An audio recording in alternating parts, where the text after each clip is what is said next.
আজকে জান দিয়েছি, প্রাণ দিয়েছি। আমি তো যুবদলের অনেক নেতাকে জানি যে তারা কেউ বাড়িতে থাকতে পারতো না, পালিয়ে পালিয়ে থাকতো, এক এলাকা থেকে আরেক এলাকায় গিয়ে থাকতো।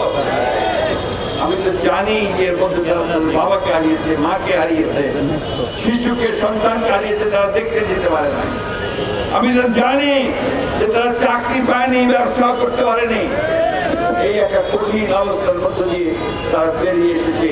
সত্যি সত্যি কিন্তু কোনদিন মাথা নত করে নাই, কোনদিন আত্মসমর্পণ করে নাই।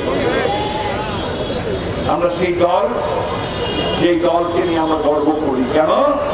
আমাদের দলের প্রতিষ্ঠাতা শহীদ প্রেসিডেন্ট জিয়াউর রহমান এই দেশের স্বাধীনতা ঘোষণা করেছিলেন, যুদ্ধ করেছিলেন।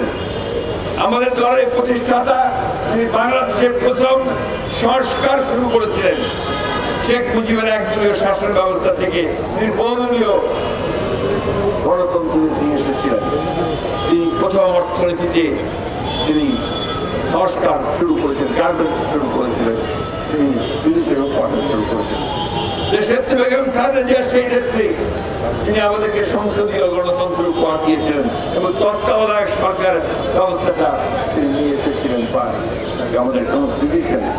আজকে তারেক রহমান সাহেব দীর্ঘ বছরের পর বছর ধরে বিদেশে নির্বাচিত অবস্থা থেকেও দিন রাত পরিশ্রম করে আমাদেরকে এই বিপ্লব, এই বিদ্রোহ, এই অভ্যুত্থান ঘটাতে তিনি নেতৃত্ব দিয়েছেন।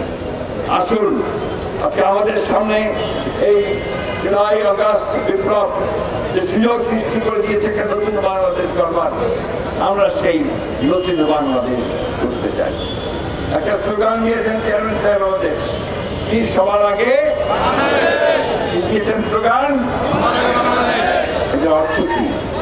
এটার অর্থ যে আমরা কারো কাছে মাথা নত করি না, আমরা অন্য কোন দেশের দিকে তাকিয়ে থাকি না। তাই পরিষ্কার করে বলতে চাই, আজকে যারাই চেষ্টা করুন না কেন বিভিন্ন চাপ সৃষ্টি করে আমাদেরকে বেকায়দা করার জন্য, সেই চেষ্টা করে কোনো লাভ হবে না।